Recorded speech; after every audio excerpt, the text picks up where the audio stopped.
강철 난초, 꺾이지 않는 꽃. 장군의 명예가 문자 그대로 지식여지는 광경을 목격한 적이 있는가.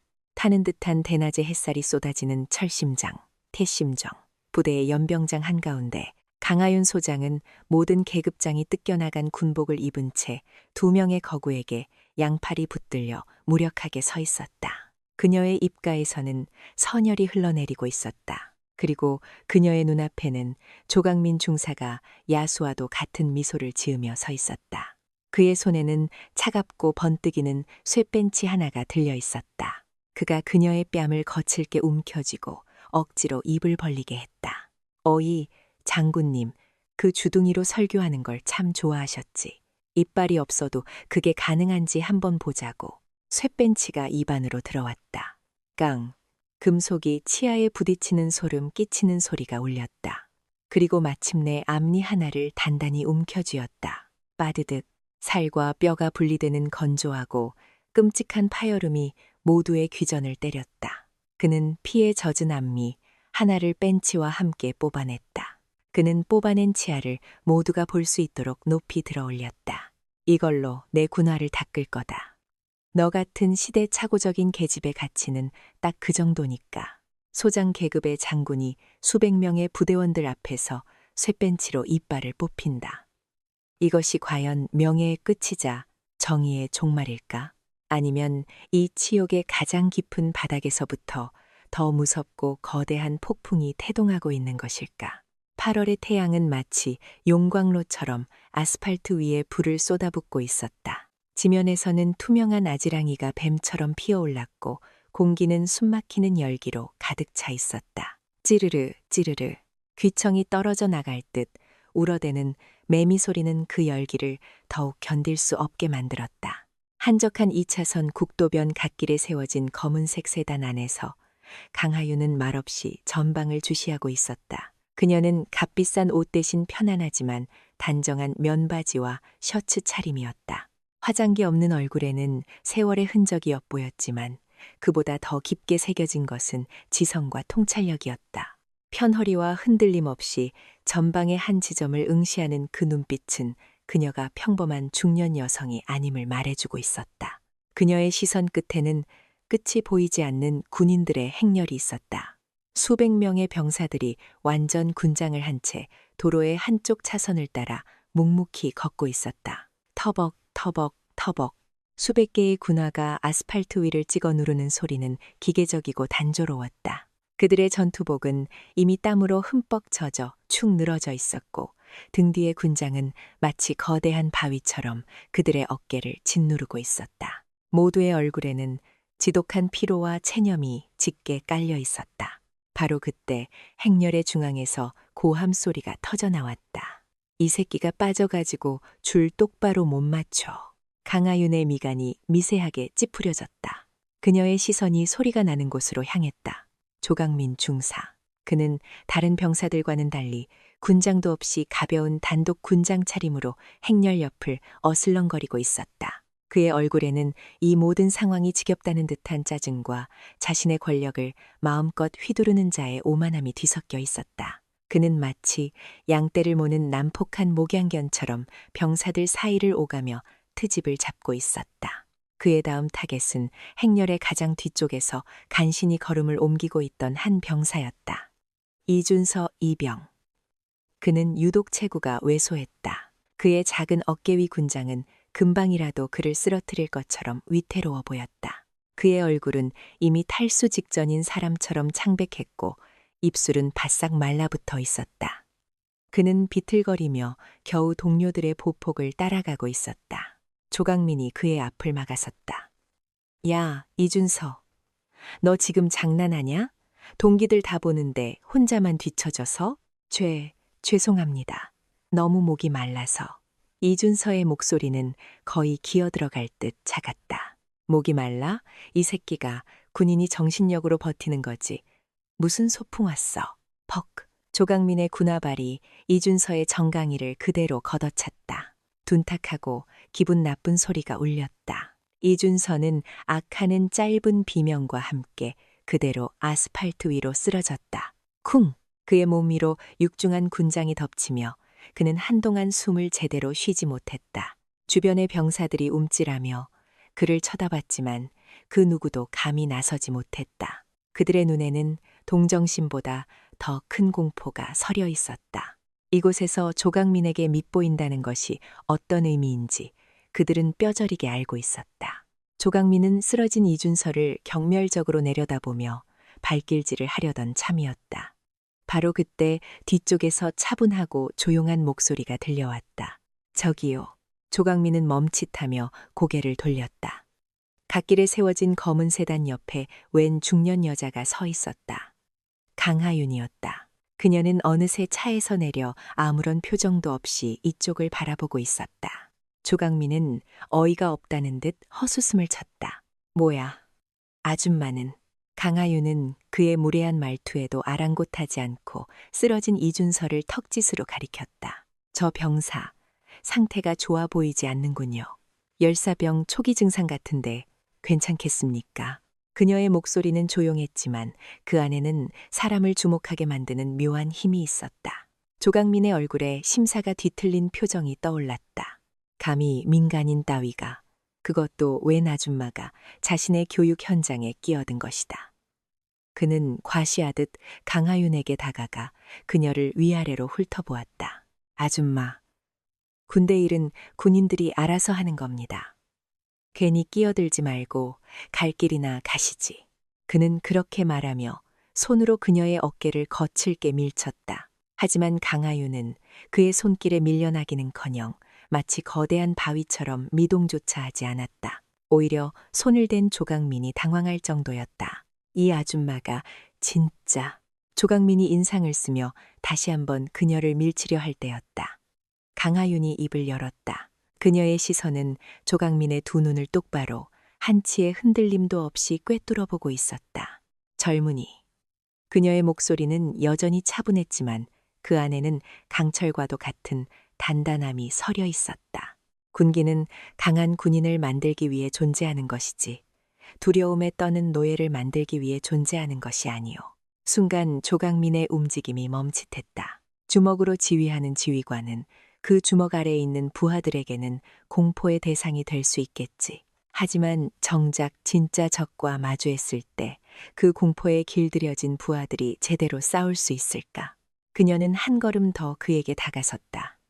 그 압도적인 기세에 조강민은 저도 모르게 뒷걸음질 칠 뻔했다. 머리 대신 주먹을 쓰는 지휘관은 군대의 수치일 뿐만 아니라 자신이 이끄는 병사들을 전장에서 죽음으로 몰아넣는 가장 위험한 존재라는 걸 명심하는 게 좋을 거요. 정적이 흘렀다. 조강민은 아무 말도 하지 못했다. 그는 평생 처음 겪어보는 종류의 굴욕감에 휩싸였다. 늘 폭력과 권위로 모든 것을 찍어 눌러왔던 그에게 이 중년 여성은 논리라는 이름에 부술 수 없는 벽을 세워버린 것이다. 그의 머릿속은 분노로 들끓었지만 뭐라고 받아쳐야 할지 알 수 없었다. 그녀의 말에는 단 하나의 틀린 말도 없었기 때문이었다. 주변의 병사들 역시 숨을 죽인 채 이 믿을 수 없는 광경을 지켜보고 있었다. 그들의 왕으로 군림하던 조강민이 길 가던 아줌마에게 말 한마디 제대로 못하고 쩔쩔매는 모습. 그것은 그들에게 엄청난 충격이자 한편으로는 짜릿한 쾌감이었다. 한참 후에야 조강민은 겨우 모기만 한 목소리로 욕설을 내뱉었다. 시발, 재수 없는 년. 그는 더 이상 강하윤을 쳐다보지도 못한 채 쓰러져 있던 이준서를 향해 고함을 질렀다. 안 일어나, 이 새끼야. 행군 계속한다. 그는 분풀이 하듯 소리를 지르며 앞으로 성큼 걸어가 버렸다. 그의 뒷모습은 분노와 치욕으로 일그러져 있었다.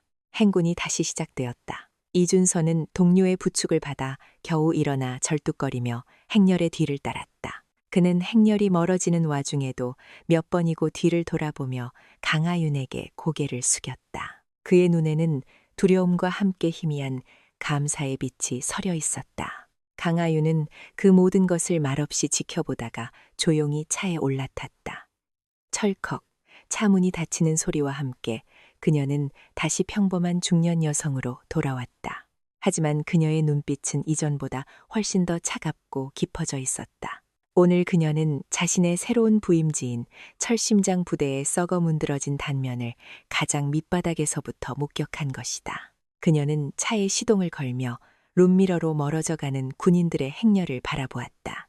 그리고 나지막이 중얼거렸다. 조강민 중사라. 그 오만한 눈빛 어디서 많이 본 듯하군. 그녀의 머릿속에 국방부의 거대한 권력자 조태섭 대장의 얼굴이 희미하게 스쳐 지나갔다. 그것은 강철난초, 경텔난초와 썩어버린 군대 심장부 사이에 피할 수 없는 전쟁, 그 거대한 폭풍의 시작을 알리는 아주 작은 바람 한 점에 불과했다. 다음 날 아침, 제30기계 화보병사단, 철심장 부대의 공기는 여느 때와 같이 권태와 나태함, 그리고 보이지 않는 폭력의 냄새로 가득 차 있었다. 연병장 구석에서는 병사들이 무기력하게 제초 작업을 하고 있었고, 본부 건물 앞에서는 간부들이 삼삼오오 모여 담배를 피우며 시간을 죽이고 있었다. 그들 모두의 얼굴에는 이곳의 진정한 왕이 누구인지를 아는 자들, 특유의 오만함과 안일함이 배어 있었다. 바로 그때 위병소를 통과한 낯선 인형 하나가 본부 건물을 향해 걸어오고 있었다. 계급장 하나 없는 깨끗한 전투복 차림의 여군, 어제 길가에서 마주쳤던 바로 그 여자 강하윤이었다. 그녀의 등장은 나른한 부대 분위기에 작은 파문을 일으켰다. 병사들은 힐끔거리며 그녀가 누구인지 수군거렸고, 간부들은 흥미롭다는 듯 혹은 귀찮다는 듯한 시선으로 그녀를 훑어보았다. 계급장이 없다는 것은 그녀의 정체를 모호하게 만들었다. 영관급 장교일 수도, 아니면 그저 국방부에서 파견 나온 하급 실무자일 수도 있었다. 하지만 그 누구도 감히 그녀에게 먼저 말을 걸지는 못했다. 그녀에게서는 감히 함부로 대할 수 없는 조용하지만 서늘한 위압감이 흘러나오고 있었기 때문이다. 그 고요함을 깬 것은 예상대로 조강민 중사였다. 그는 본부 건물 1층의 행정반 사무실 안에서 다리를 책상 위에 아무렇게나 올려놓은 채 졸고 있었다. 어젯밤에도 부대 밖으로 몰래 나가 진탕수를 마신 뒤였다. 그의 부하 병사들은 그의 눈치를 보며 숨소리조차 죽인 채 자신의 업무를 보고 있었다. 사무실 안은 키보드 타자 소리와 서류 넘어가는 소리, 그리고 조강민의 나지막한 코골이 소리만이 전부였다. 실례합니다. 사무실 문이 열리며 조용하고 차분한 목소리가 들려왔다. 강하윤이었다. 모든 병사들의 시선이 그녀에게로 향했다. 그들의 눈에는 놀라움과 함께 왜 하필 이곳에 하는 불안감이 스쳐 지나갔다. 잠에서 깨어난 조강민은 짜증 가득한 얼굴로 고개를 들었다. 뭐야, 씨.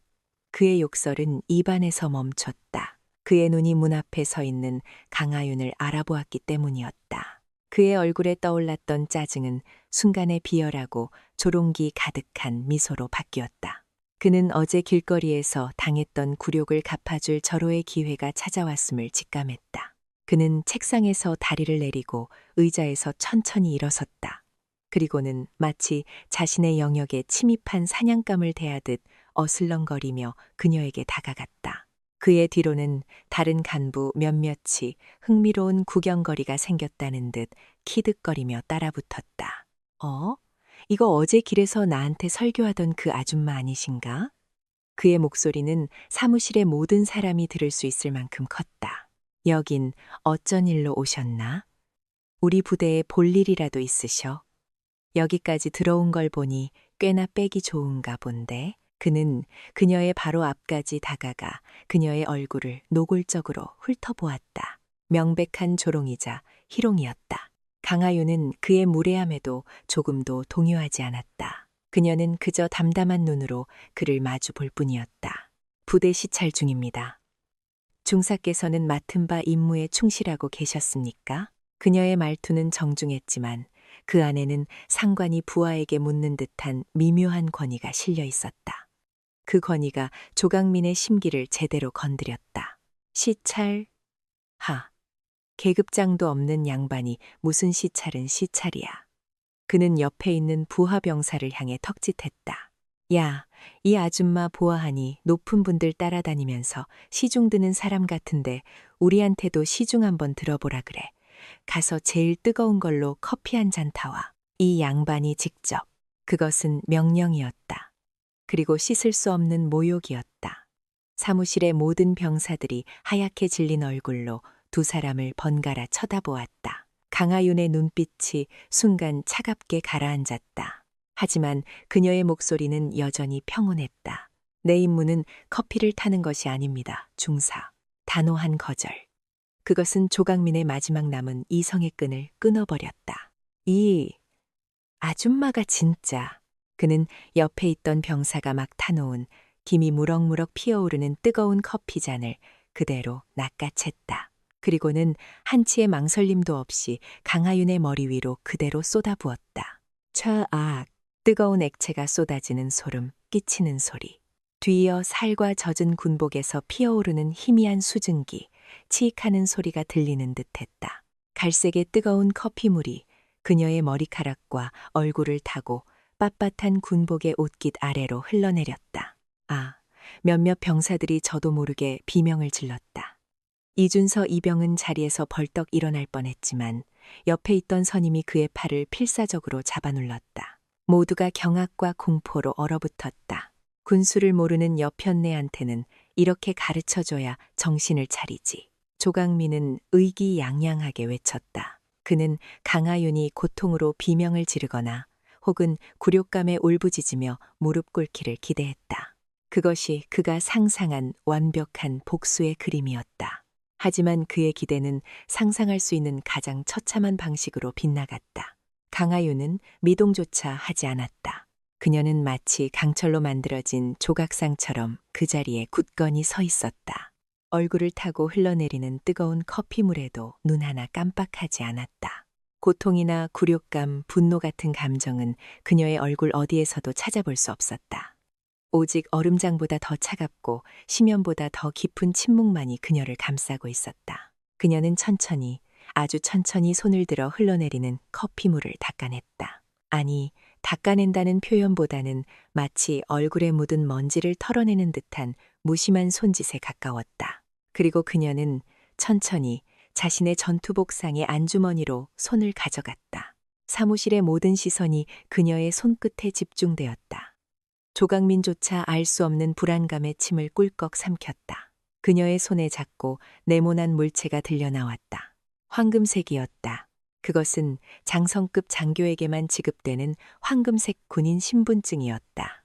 강하윤은 아무 말 없이 그 신분증을 조강민의 바로 앞 책상 위로 던지듯 내려놓았다. 다 경쾌하지만 묵직한 소리가 얼어붙은 사무실의 정적을 갈랐다. 조강민의 시선이 마지못해 그 신분증으로 향했다. 처음에는 의아했던 그의 표정이 신분증 위의 글자를 확인하는 순간 점차 경악으로, 그리고 마침내 완전한 백색의 공포로 변해갔다. 황금색 신분증. 그 위에는 선명하게 새겨져 있었다. 육군 소장 강하윤, 제30기계 화보병사단장, 육군 소장, 사단장. 그 단어들이 그의 눈앞에서 해체되었다가 다시 조립되기를 반복했다. 그의 뇌가 눈앞의 정보를 받아들이기를 거부했다. 어제 길에서 만났던 아줌마, 방금 자신이 머리 위에 뜨거운 커피를 쏟아부었던 바로 그 여자가 앞으로 자신이 모셔야 할 이 부대의 최고 지휘관, 신임 사단장이라는 사실을. 그의 입에서 의미 없는 소리가 새어나왔다. 그의 눈에 비치던 오만함과 광기는 온데간데 없이 사라지고 그 자리에는 오직 원초적인 공포만이 남아있었다. 그의 다리에서 힘이 풀리기 시작했다. 후들후들 떨리던 다리는 더 이상 그의 몸을 지탱해주지 못했다. 쿵!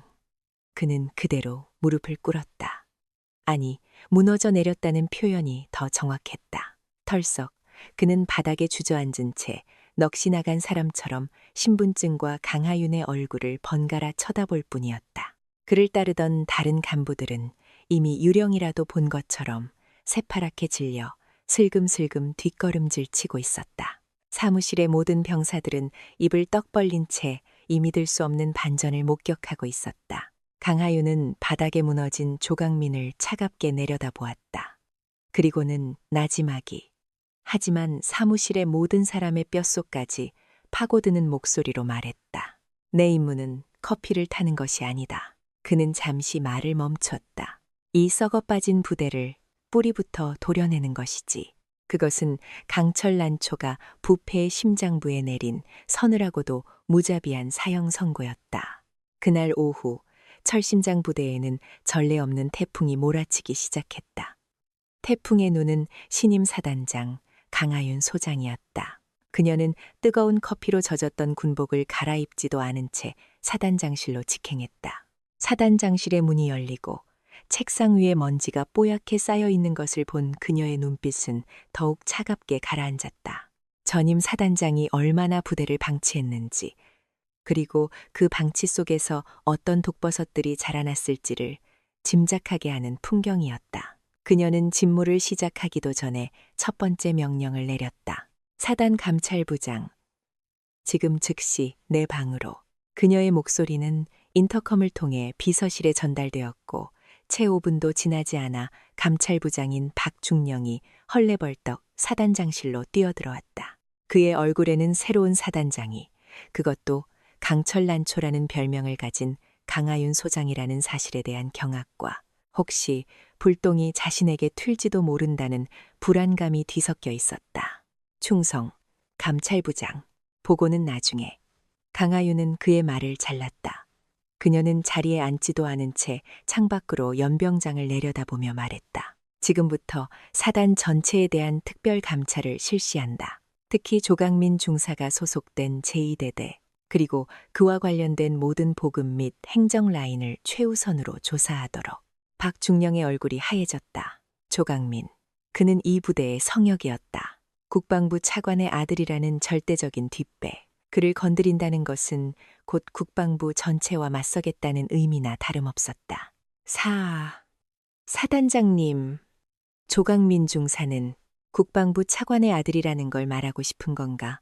강하윤이 천천히 몸을 돌려 그를 마주 보았다. 그녀의 눈빛은 그 어떤 변명도 용납하지 않겠다는 듯 날카로웠다. 박중령, 자네가 충성해야 할 대상은 특정 인물이 아니라 국가와 군이다. 만약 자네가 그 사실을 잊었다면 지금 당장 그 군복을 벗어야 할 거야. 내 말 뜻 알겠나? 그녀의 목소리에는 거부할 수 없는 힘이 실려 있었다. 박중령은 등줄기로 식은땀이 흐르는 것을 느끼며 마른 침을 삼켰다. 그는 선택의 여지가 없음을 깨달았다. 새로운 사단장은 그가 지금까지 겪어왔던 그 어떤 지휘관과도 다른 사람이었다. 받들겠습니다. 그의 대답을 듣고 나서야 강하윤의 얼굴에 걸려있던 얼음장 같은 표정이 아주 희미하게 풀렸다. 좋다. 감찰에 필요한 모든 권한을 위임하지. 방해하는 자가 있다면 그게 누구든 지휘고하를 막론하고 즉시 나에게 보고하도록. 모든 책임은 내가 진다. 그 한마디는 박중령에게는 족쇄이자 동시에 가장 든든한 방패가 되어 주었다. 그는 결심했다는 듯 힘차게 경례를 붙이고 사단장실을 나섰다. 그의 발걸음에는 이전에는 없었던 결의가 서려 있었다. 그 순간을 기점으로 철심장 부대는 거대한 수술대에 오른 환자처럼 해부되기 시작했다. 감찰부 소속 요원들이 각 부대에 들이닥쳤다. 그들은 마치 굶주린 사냥개처럼 지난 몇 년간 묵혀왔던 모든 서류와 장부를 파헤치기 시작했다. 보급 창고의 문이 열리고 재고 목록과 실제 물품이 하나하나 대조되었다. 행정반의 컴퓨터는 모두 압수되었고 디지털 포렌식 팀이 투입되어 삭제된 파일과 은밀한 이메일들을 복구하기 시작했다. 부대는 발칵 뒤집혔다. 조강민의 비호 아래 안일하게 지내던 수많은 부패한 간부들은 혼비백산했다.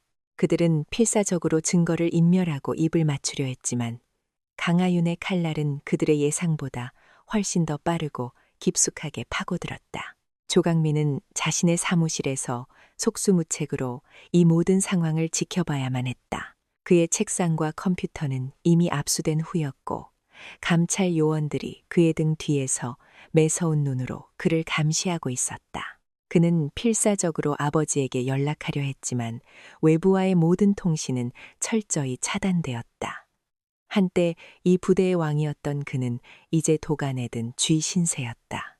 증거는 본물처럼 터져나왔다. 조강민이 병사들의 부식으로 나온 고급 육류를 빼돌려 외부 식당에 팔아넘긴 장부, 유령 병사를 만들어 월급을 타내고 그 돈으로 유흥을 즐긴 기록, 훈련 물자를 빼돌려 불법으로 거래한 내역.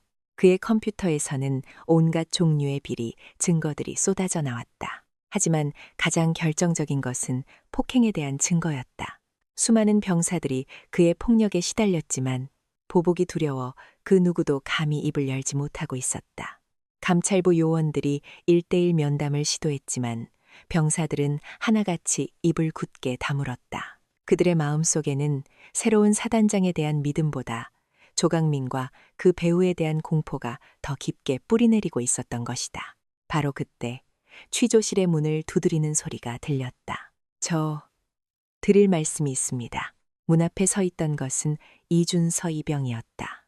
그의 얼굴에는 여전히 두려움이 서려 있었지만 그보다 더 큰 무언가가 그의 눈을 빛나게 하고 있었다. 그것은 용기였다.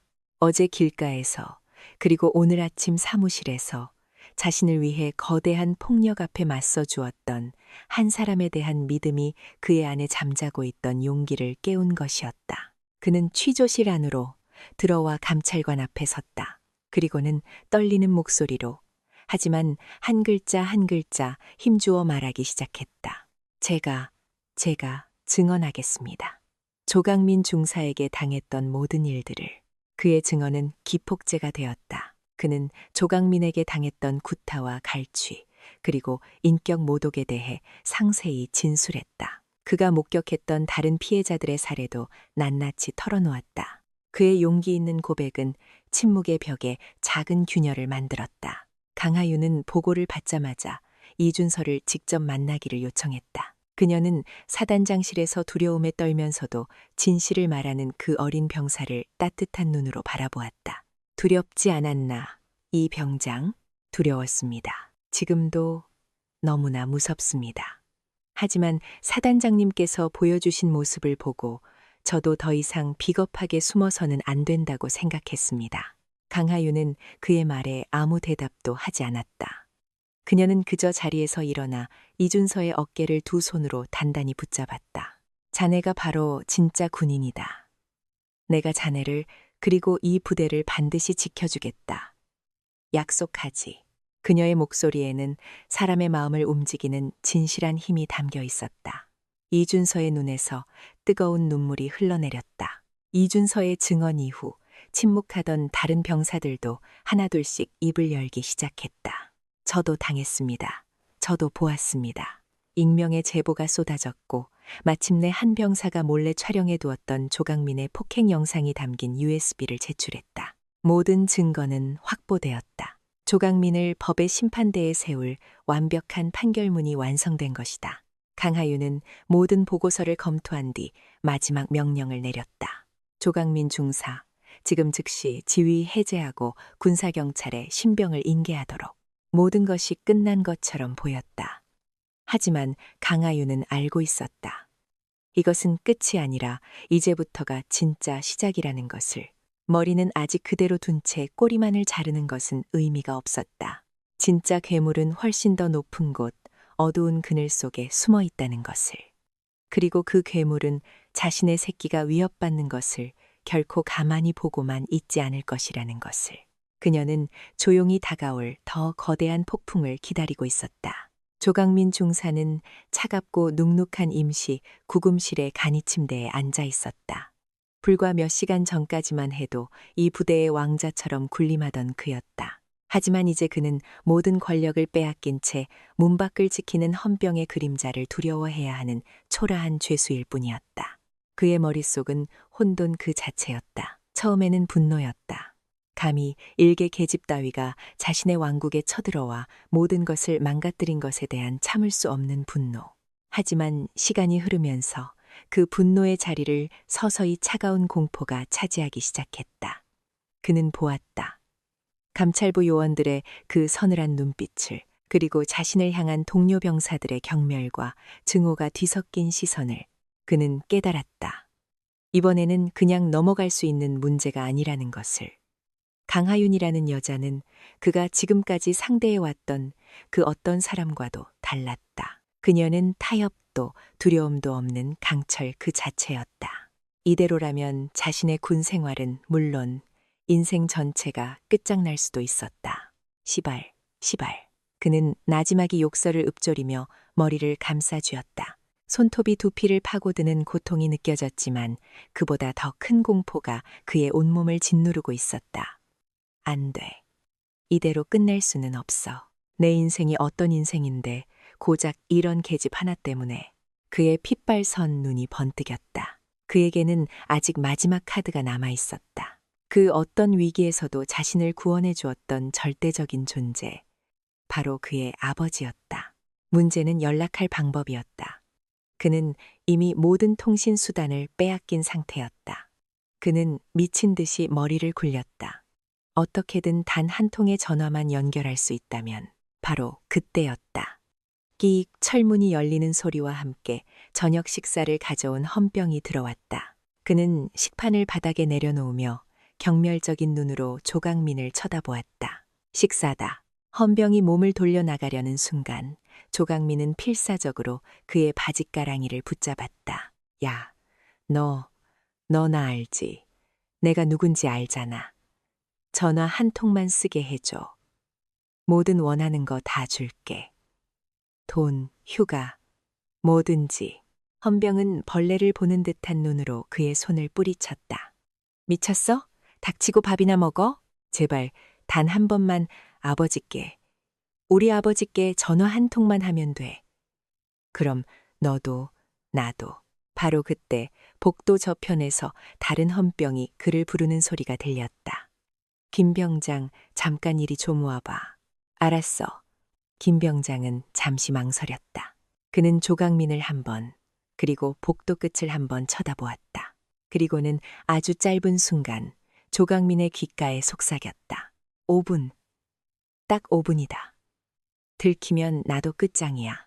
그는 자신의 주머니에서 구형 폴더폰 하나를 꺼내 조강민에게 던져주고는 서둘러 밖으로 나가 문을 잠갔다. 철컥. 조강민은 떨리는 손으로 폴더폰을 집어들었다. 그는 망설임 없이 자신의 뇌리에 각인된 단 하나의 번호를 눌렀다. 신호음이 몇 번 울리고 이내 수화기 너머에서 감정 없는 강철 같은 목소리가 들려왔다. 대한민국 국방부 차관 조태섭 대장이었다. 무슨 일이냐? 그의 목소리에는 아들을 향한 걱정이나 안부 따위는 없었다. 오직 용건만을 묻는 차가운 비즈니스맨의 목소리였다. 조강민의 입에서 울음 섞인 목소리가 터져나왔다. 아버지, 아버지, 저 강민입니다. 저 좀 살려주세요. 미주알 고주알. 떠들지 말고 용건만 말해라. 새로운 사단장, 강하윤이라는 미친년이 저를 잡아넣으려고 합니다. 부대를 전부 뒤집어 놓고 제 모든 걸 전부 다 파헤치고 있어요. 이대로면 저 끝장입니다, 아버지. 수화기 너머에서는 한동안 침묵이 흘렀다. 그 침묵은 조강민의 심장을 얼어붙게 만들었다. 아버지가 자신을 포기하는 것은 아닐까 하는 최악의 상상이 그의 머리를 스쳤다. 한참 후에야 조태섭의 목소리가 다시 들려왔다. 그의 목소리에는 놀라움이나 분노 대신 마치 귀찮은 벌레를 대하는 듯한 희미한 짜증이 섞여 있었다. 결국 불장난을 하다가 잡혔군. 한심한 놈. 아버지, 강하윤이라. 강철난초가 내부임지로 갔을 줄이야. 하긴 그 여자라면 충분히 그러고도 남지.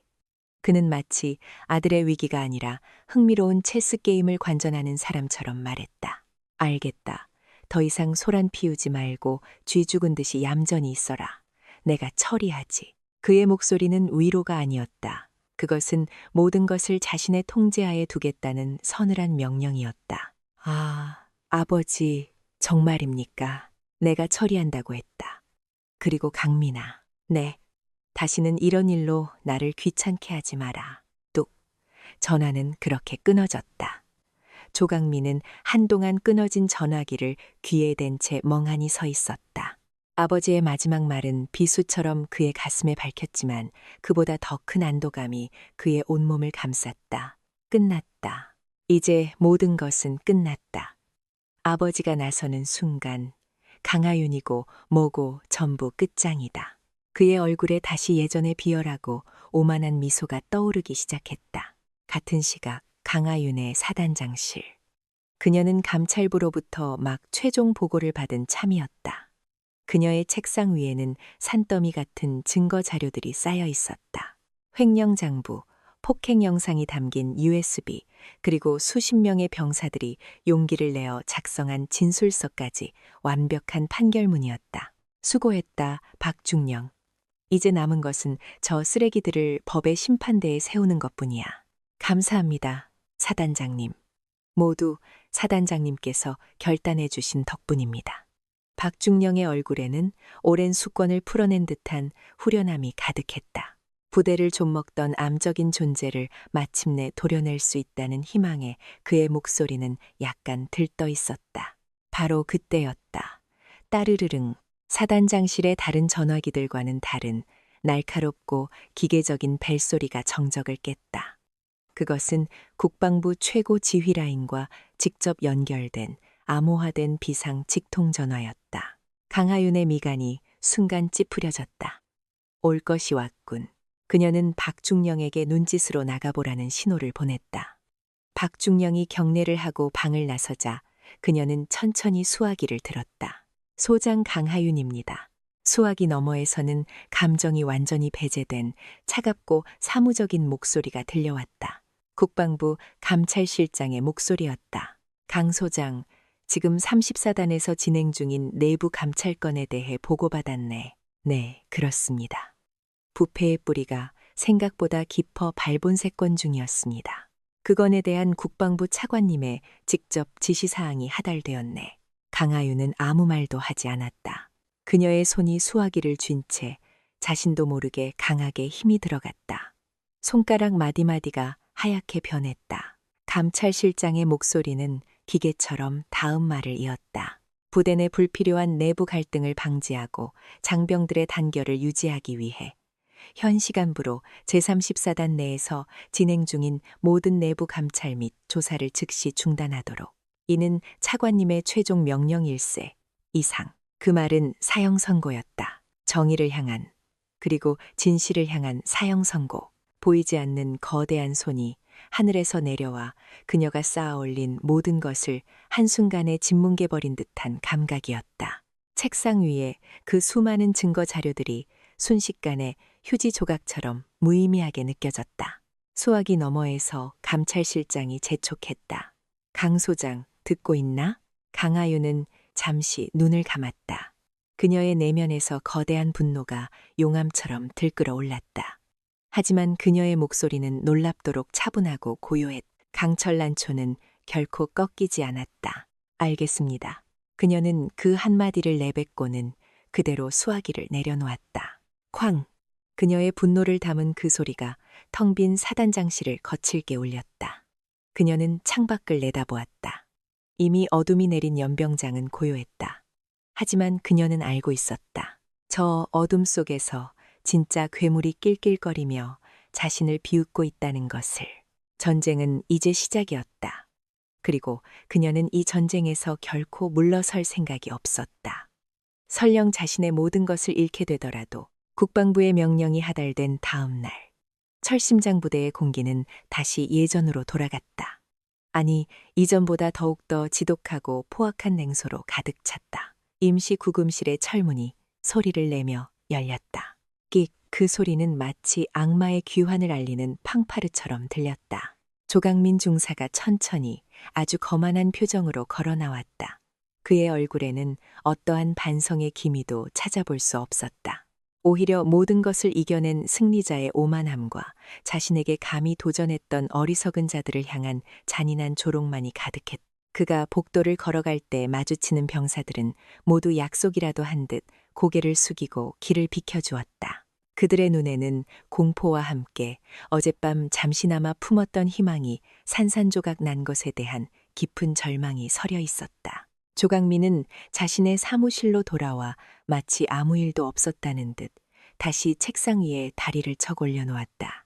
그는 창밖으로 연병장을 내려다보았다. 더 멀리 사단장실이 있는 본부 건물이 보였다. 그는 그 건물을 향해 입모양으로만 욕설을 내뱉었다. 강하윤, 이 미친년. 이제부터가 진짜 시작이야. 그의 복수는 빠르고 교활하며 잔인했다. 하지만 그 복수는 그의 손이 아닌 훨씬 더 높은 곳에 있는 거대한 손에 의해 이루어졌다. 대한민국 국방부 차관실. 조태섭 대장은 최고급 가죽 의자에 몸을 깊숙이 묻은 채 눈을 감고 있었다. 그의 앞에는 국방부 감찰실장과 법무실장이 굳은 표정으로 서 있었다. 그래서 증거는? 조태섭이 눈을 감은 채 나지막이 물었다. 그의 목소리는 조용했지만 그 안에는 거역할 수 없는 압력이 담겨 있었다. 법무실장이 식은땀을 흘리며 조심스럽게 입을 열었다. 조작, 아니, 확보했습니다. 차관님, 강하윤 소장이 일부 병사들을 회유하고 협박하여 조강민 중사에 대한 거짓 진술을 하도록 강요했다는 증언을 여러 명에게서 받아냈습니다. 거짓 증거 서류도 준비되었나? 네. 강 소장의 개인적인 원한으로 인해 무고한 부사관의 명예를 실추시키고 부대의 단결을 심각하게 저해했다는 내용입니다. 특히 이준서 이병의 경우 강 소장이 특별한 보직과 휴가를 약속하며 거짓 증언을 사주했다는 진술도 확보했습니다. 그것은 완벽한 날조였다. 진실과 거짓을 교묘하게 뒤섞어 정의를 위한 행동을 개인적인 권력 남용으로 둔갑시킨 추악한 모함이었다. 그들은 이준서의 용기 있는 증언을 사단장에게 매수된 비열한 밀고로 바꿔버렸다. 조태섭은 그제야 천천히 눈을 떴다. 그의 눈에는 그 어떤 감정도 담겨 있지 않았다. 오직 자신의 권력과 아들을 지키기 위한 차가운 계산만이 번뜩이고 있었다. 좋다. 언론에는 지나치게 의욕이 앞선 여군 장성의 독단적인 지휘가 부대에 불필요한 마찰을 일으킨 사건 정도로 흘리도록, 동정 여론이 생기지 않도록 히스테릭한 여성 리더십의 문제점이라는 프레임을 잊지 말고, 그는 마치 체스판 위의 말을 움직이듯 한 사람의 명예와 인생을 아무렇지 않게 재단하고 있었다. 지금 즉시 특별조사위원회를 꾸려서 34단으로 보내 증거를 제시하고 강하윤 소장의 직무를 정지시키도록. 그의 마지막 말은 강철난초의 목을 향해 날아드는 소리 없는 암살자의 칼날이었다. 며칠 후 철심장 부대에는 다시 한번 외부로부터의 방문객들이 들이닥쳤다. 이번에는 감찰부의 실무 요원들이 아니었다. 국방부였다.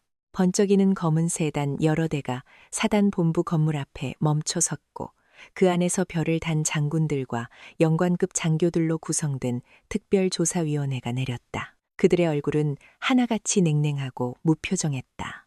그들은 마치 장례식에 참석하러 온 조문객들처럼 무거운 침묵 속에서 곧장 사단장실로 향했다. 강하윤은 자신의 사무실에서 그들을 기다리고 있었다. 그녀는 이미 모든 것을 예감하고 있었다.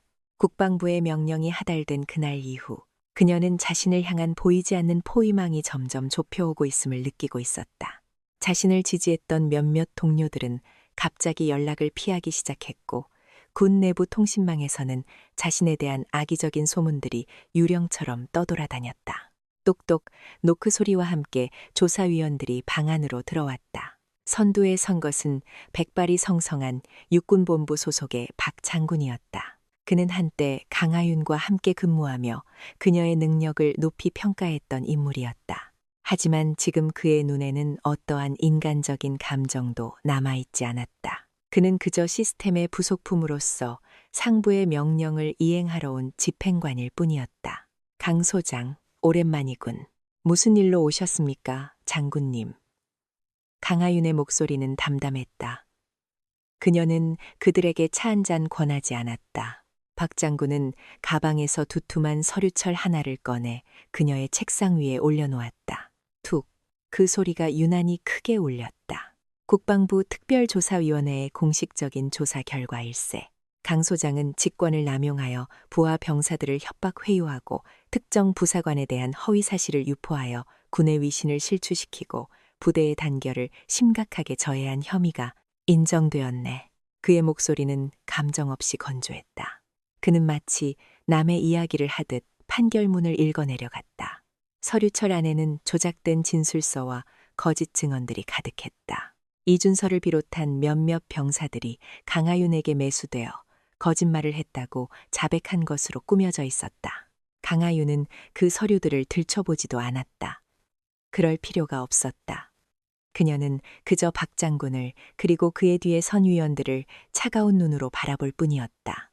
이것이 국방부의 뜻입니까? 아니면 조태섭 차관의 뜻입니까? 그녀의 질문은 모든 위선과 거짓을 꿰뚫는 날카로운 창과 같았다. 박 장군의 눈썹이 순간 움찔했다. 그는 그녀의 시선을 피하며 애써 태연한 척 대답했다.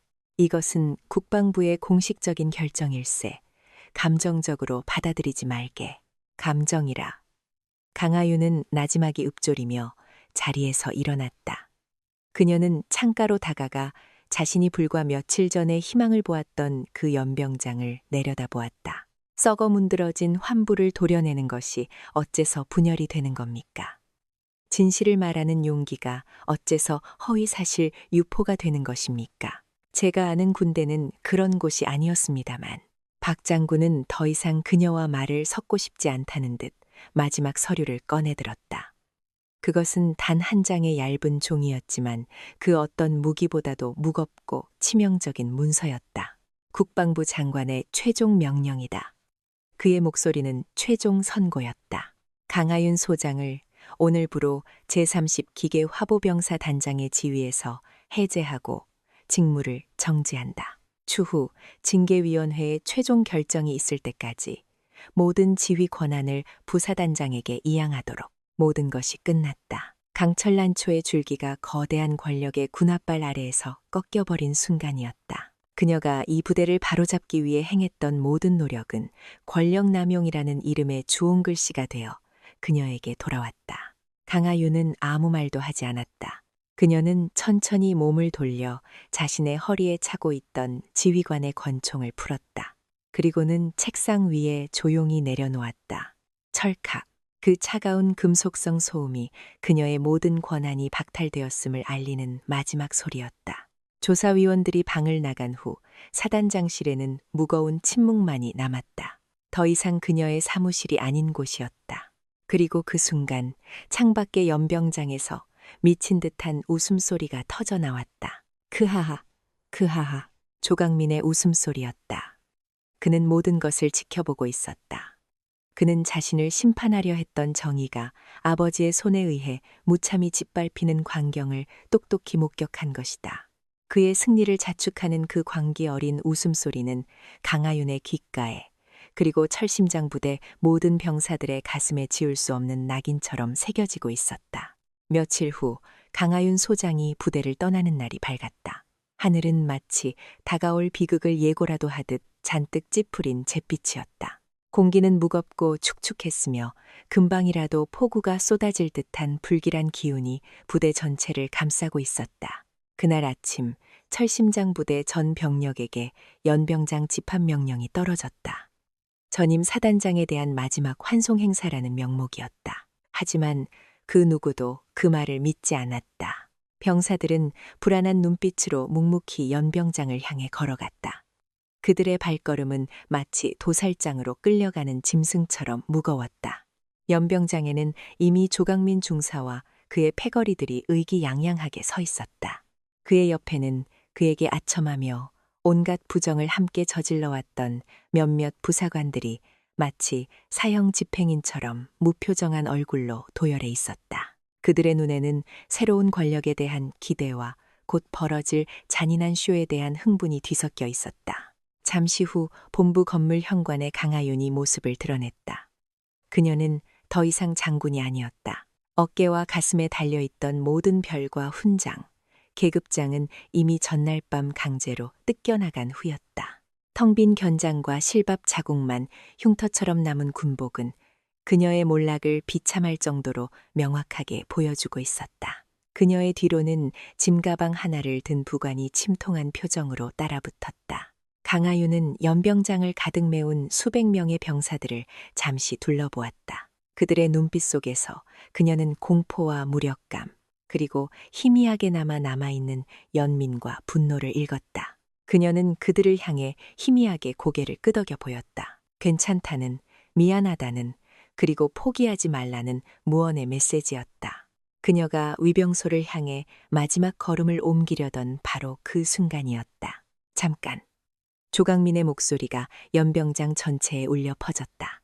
그는 팔짱을 낀 채 거들먹거리며 그녀의 앞을 가로막았다. 그냥 가시면 어떡합니까? 전임 사단장님. 저희가 특별히 마련한 환송 행사가 아직 남았는데. 그의 목소리에는 숨길 수 없는 악의가 뚝뚝 묻어났다. 강하윤은 아무 말 없이 그를 쳐다보았다. 그녀의 눈에는 더 이상 분노나 경멸 같은 감정은 없었다. 오직 인간이라는 존재가 어디까지 추악해질 수 있는지에 대한 깊은 연민만이 담겨 있을 뿐이었다. 비켜라. 그녀의 나지막한 말에 조강민은 광기 어린 웃음을 터뜨렸다. 아직도 내년이 사단장인 줄 아나 보지? 야. 그의 외침에 양옆에 대기하고 있던 거구의 부사관 2명이 득달같이 달려들어 강하윤의 양팔을 거칠게 붙잡았다. 억 하는 소리와 함께 그녀의 몸이 속수무책으로 제압당했다. 뭐 하는 짓인가? 부관이 소리치며 달려들려 했지만 다른 패거리들이 그의 앞을 가로막고 멱살을 잡아 내동댕이 쳤다. 쿵! 연병장은 순식간에 아수라장으로 변했다. 병사들 사이에서 경악과 분노의 함성이 터져나왔다. 저 개새끼들이 사단장님께 무슨 짓이야? 몇몇 병사들이 뛰쳐나가려 했지만 조강민의 패거리들이 허리춤에서 진압봉을 꺼내들고 위협적으로 휘둘렀다. 움직이는 새끼는 전부 영창 보낼 줄 알아. 이건 부대 전복을 꾀한 역적에 대한 정당한 처벌이다. 그의 고함의 병사들은 분노에 찬 눈으로 주먹을 쥘 뿐 더 이상 움직이지 못했다. 그들은 무력하게 자신들의 지휘관이, 자신들의 유일한 희망이 폭도들에게 유린당하는 모습을 지켜봐야만 했다. 이준서는 입술을 깨물다 못해 피가 터져 나올 지경이었다. 조강민은 완전히 상황을 장악했다고 판단하고는 강하윤에게 다가갔다. 그는 경멸적으로 그녀의 턱을 잡아들어 올렸다. 꼴 좋구나, 강철난초. 그렇게 고고한 척은 혼자 다 하더니 결국 내 발밑에서 이렇게 짓밟히는 신세가 됐어. 그의 주먹이 허공을 갈랐다. 퍽! 둔탁한 소리와 함께 강하윤의 고개가 옆으로 거칠게 돌아갔다. 입가에서 선혈이 터져 나왔다. 하지만 그녀는 비명 한 번 지르지 않았다. 그녀는 그저 핏물을 뱉어내고는 다시 증오의 찬 눈으로 그를 노려볼 뿐이었다. 그 꺾이지 않는 눈빛이 조강민을 더욱 미치게 만들었다. 아직도 그 눈가를 똑바로 뜨고 있어? 좋아. 내년에 그 잘난 자존심을 내가 아주 산산조각 내주지. 그는 옆에 있던 부하가 내미는 공구함에서 차갑고 번뜩이는 쇠벤치 하나를 꺼내들었다. 그것을 본 순간 연병장의 모든 소음이 거짓말처럼 멎었다. 병사들은 자신들의 눈앞에서 벌어지고 있는 광경을 믿을 수가 없었다. 저것은 인간이 할 수 있는 짓이 아니었다. 조강민은 야수와도 같은 미소를 지으며 쇠벤치를 들고 그녀에게 다가갔다. 장군의 명예가 문자 그대로 지식여지는 광경을 목격한 적이 있는가? 나레이터의 목소리가 들리는 듯했다. 그가 그녀의 뺨을 거칠게 움켜쥐고 억지로 입을 벌리게 했다. 어이, 장군님, 그 주둥이로 설교하는 걸 참 좋아하셨지. 이빨이 없어도 그게 가능한지 한번 보자고. 쇠벤치가 입 안으로 들어왔다. 깡, 깡. 금속이 치아에 부딪히는 소름 끼치는 소리가 울렸다. 그리고 마침내 앞니 하나를 단단히 움켜쥐었다. 빠드득 살과 뼈가 분리되는 건조하고 끔찍한 파열음이 모두의 귀전을 때렸다. 그는 피에 젖은 앞니 하나를 벤치와 함께 뽑아냈다. 그는 뽑아낸 치아를 모두가 볼 수 있도록 높이 들어 올렸다. 핏방울이 그의 손등을 타고 흘러내렸다. 이걸로 내 군화를 닦을 거다. 너 같은 시대 지난 계집의 가치는 딱 그 정도니까. 그는 그렇게 외치고는 피 묻은 치아를 자신의 주머니에 쑤셔 넣었다. 그리고는 더 이상 볼 일이 없다는 듯 그녀를 바닥에 내팽개쳤다. 쿵! 이제 꺼져라. 다시 한번 내 눈에 띄면 그땐 남은 이빨을 전부 뽑아버릴 줄 알아. 그와 그의 패거리들은 승리자의 웃음을 터뜨리며 돌아섰다. 연병장에는 흙먼지 속에 버려진 채 피를 흘리는 강하윤과 충격과 공포 그리고 분노로 얼어붙은 수백 명의 병사들만이 남았다. 하늘에서는 기다렸다는 듯 차가운 빗방울이 하나둘씩 떨어지기 시작했다. 빗물은 그녀의 얼굴에 흐르는 피와 눈물을 씻어내리고 있었다. 이것이 과연 명예의 끝이자 정의의 종말일까? 아니면 이 치욕의 가장 깊은 바닥에서부터 더 무섭고 거대한 폭풍이 태동하고 있는 것일까? 아무도 대답하지 못했지만 바닥에 쓰러진 그녀의 눈은 죽지 않고 여전히 활활 타오르고 있었다. 그것은 복수의 불꽃이었다. 모든 것을 재로 만들어버릴 지옥의 불길이었다. 차가운 빗물이 강하윤의 얼굴 위로 떨어져 내렸다. 흙먼지와 뒤섞인 핏물이 빗물에 씻겨 내려갔지만 그보다 더 진한 치욕의 흔적은 씻겨나가지 않았다. 그녀는 차가운 연병장 바닥에 쓰러진 채 미동도 하지 않았다. 온몸의 감각이 마비된 듯했다. 이가 뽑혀나간 자리에서는 계속해서 피맛이 느껴졌고 온몸의 뼈마디는 비명을 지르고 있었다. 조강민과 그의 패거리들은 승리자의 개선가라도 부르듯 웃음소리를 남기고 사라졌다. 수백 명의 병사들은 그저 망연자실한 채 비를 맞으며 서 있을 뿐이었다. 그들의 마음속에 있던 마지막 희망의 불씨가 바로 눈앞에서 무참히 짓밟히고 꺼져버린 순간이었다. 이제 이 지옥 같은 부대에서 그들을 구해줄 사람은 아무도 없었다. 바로 그때였다. 씨발, 그래도 분이 안 풀리네. 사라졌던 조강민이 다시 연병장으로 걸어 들어왔다. 그의 얼굴에는 아직도 분이 풀리지 않은 듯 잔인한 미소가 걸려 있었다. 그는 바닥에 쓰러진 강하윤에게 다가가 마지막으로 그녀의 머리를 군화발로 짓밟아버릴 기세였다. 저 개자식이. 병사들 사이에서 나지막한 분노의 목소리가 터져 나왔지만 누구도 감히 움직이지 못했다. 조강민의 군합발이 강하윤의 얼굴을 향해 올라가는 바로 그 찰나. 안 돼. 절규와 같은 외침과 함께 군중 속에서 하나의 그림자가 뛰쳐나왔다. 이준서 이병이었다. 그는 더 이상 두려워하지 않았다. 그의 눈에는 공포 대신 자신의 은인이자 유일한 희망이 더럽혀지는 것을 더는 지켜볼 수 없다는 결연한 의지가 불타고 있었다. 그는 마치 총알처럼 달려나가 조강민이 발길질을 하기 직전 강하윤의 위로 자신의 몸을 던져 그녀를 감쌌다. 퍼. 조강민의 군합발은 강하윤의 머리 대신 이준서의 등을 그대로 강타했다. 이준서의 입에서 고통스러운 신음이 터져 나왔지만 그는 팔을 풀어 강하윤을 보호하는 것을 멈추지 않았다. 이 새끼가 미쳤나. 조강민은 이 예상치 못한 반항에 당황하여 이준서의 등을 향해 무차별적인 발길질을 퍼붓기 시작했다. 퍽퍽퍽. 하지만 이준서는 이를 악물고 모든 고통을 견뎌냈다. 그의 용기 있는 행동은 얼어붙어 있던 다른 병사들의 마음에 불을 지폈다. 우리도 더는 못 참아. 저 새끼들을 그냥 둬선 안 돼. 1명, 2명. 마침내 수십 명의 병사들이 이준서의 주위로 몰려들어 인간 방패를 만들기 시작했다. 그들은 아무 말 없이 그저 서로의 어깨를 단단히 걸고 서서 조강민과 그의 패거리들이 더 이상 접근하지 못하도록 막아섰다. 조강민은 자신을 향해 빛나는 수백 개의 분노, 어린 눈동자를 보고 저도 모르게 뒷걸음질 쳤다. 그는 깨달았다. 여기서 더 일을 크게 벌였다가는 통제 불가능한 폭동으로 번질 수도 있다는 것을. 이 반란군 새끼들. 전부 다 영창에 쳐넣어주마.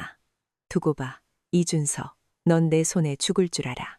그는 마지막으로 악에 바친 저주를 퍼붓고 빗속으로 완전히 사라졌다. 상황이 정리되자 이준서는 피투성이가 된 등을 일으켜 강하윤의 상태를 살폈다. 사단장님, 정신 차리십시오. 사단장님. 강하윤은 희미하게 눈을 떴다. 그녀의 시야에 눈물과 빗물로 범벅이 된 이준서의 얼굴이 들어왔다. 준서, 이병, 제가 도와드리겠습니다. 여기서 벗어나야 합니다. 그는 주위를 둘러보았다. 아직 몇몇 선임 병사들이 그들을 경계하며 지켜주고 있었다. 이준서는 그들에게 고갯짓으로 감사를 표하고는 강하윤을 조심스럽게 부축해 일으켰다. 부관님, 이쪽입니다. 이준서는 아까 조강민의 패거리에게 맞고 쓰러졌던 부관을 불렀다. 부관은 입술이 터진 채로 달려와 두 사람은 함께 강하윤을 부축하고 연병장을 가로질러 달리기 시작했다. 그들은 위병소가 아닌 부대의 가장 후미진 곳, 지금은 거의 사용되지 않는 낡은 보급 창고 쪽으로 향했다. 빗줄기는 더욱 거세졌고 그들의 흔적을 씻어내리고 있었다. 그들은 창고 뒤편에 굳게 닫힌 철문을 열었다. 끼익 녹슨 소리와 함께 어둡고 축축한 내부가 드러났다. 그곳은 한때 비상 통로로 사용되었던 부대 지하를 가로지르는 낡은 터널의 입구였다. 여기라면 당분간은 안전할 겁니다. 부관이 말했다. 그는 자신의 군복 상의를 벗어 비에 젖은 강하윤의 어깨를 덮어주었다. 이준서는 자신의 수통에 남아있던 깨끗한 물과 주머니에 있던 손수건을 꺼내 강하윤의 얼굴에 묻은 피와 흙먼지를 조심스럽게 닦아주었다. 그녀의 입가, 이가 뽑혀나간 자리는 끔찍할 정도로 부어 있었다. 죄송합니다.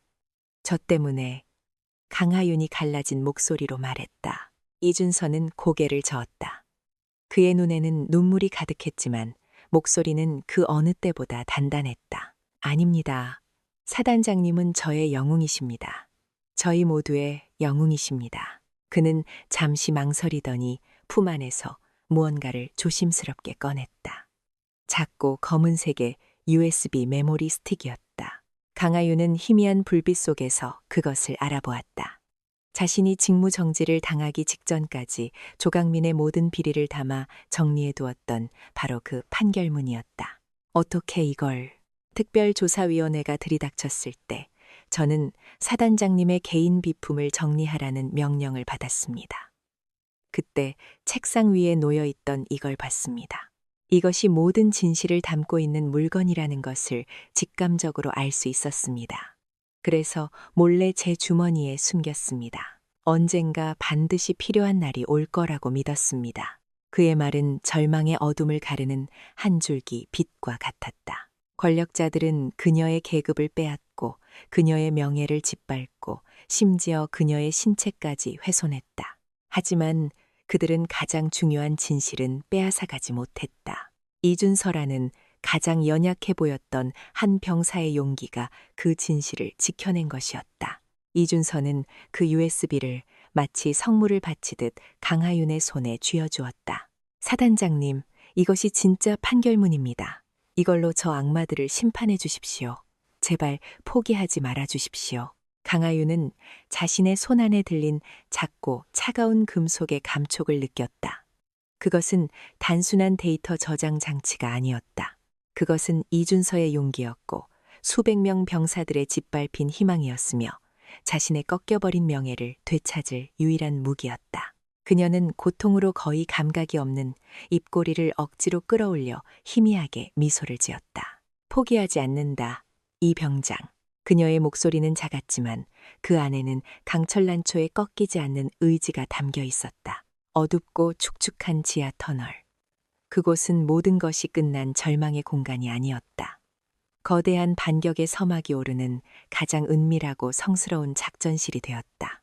이제 세상은 상처 입은 난초가 어떻게 강철보다 더 단단한 복수를 피워내는지 목격하게 될 것이었다. 어둠, 그리고 축축한 곰팡이 냄새. 강하윤은 부관이 수소문에 마련해준 도시, 외곽의 낡은 폐가의 몸을 숨기고 있었다. 창문은 두꺼운 담요로 가려져 있었고 방 안의 유일한 빛은 낡은 전구 하나가 내뿜는 희미하고 우울한 주황색 불빛뿐이었다. 똑딱똑딱 벽에 걸린 낡은 시계 소리가 그녀의 고통스러운 숨소리와 함께 정적을 천천히 갉아먹고 있었다. 그녀는 간이 침대에 앉아 이준서가 구해온 소독약으로 자신의 상처를 직접 치료하고 있었다. 거울에 비친 자신의 모습은 처참했다. 광대뼈는 보라색으로 멍들어 부어올랐고 입술은 터져 흉하게 부풀어 있었다. 그리고 웃을 때마다 흉터처럼 드러나는 이가 뽑혀나간 검은 구멍. 그녀는 거울을 보는 대신 손에 꽉 쥔 작은 USB를 내려다보았다. 사단장님, 이대로는 안 됩니다. 국방부 인권위원회에 정식으로 제소해야 합니다. 제가 다시 한번 증언하겠습니다. 이준서가 곁에서 안절부절 못하며 말했다. 그의 목소리에는 걱정과 함께 무력감이 짙게 배어 있었다.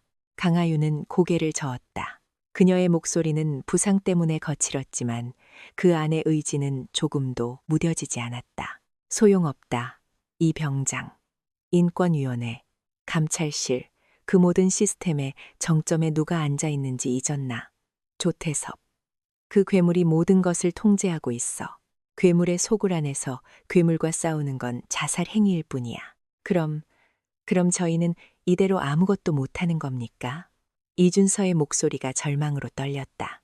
강하윤은 대답 대신 옆에 놓여 있던 낡은 스마트폰을 집어들었다. 액정에는 금이가 있었지만 전원은 켜졌다. 그녀는 자신의 손에 들린 두 개의 물건을 번갈아 보았다.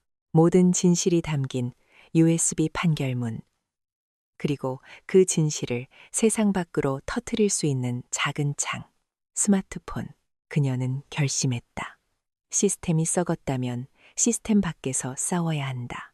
그들이 가장 두려워하는 방식으로, 그들이 결코 통제할 수 없는 방식으로. 이 병장, 휴대폰 카메라 켤 줄 아나? 네? 그리고 부관, 자네 노트북 좀 빌리지.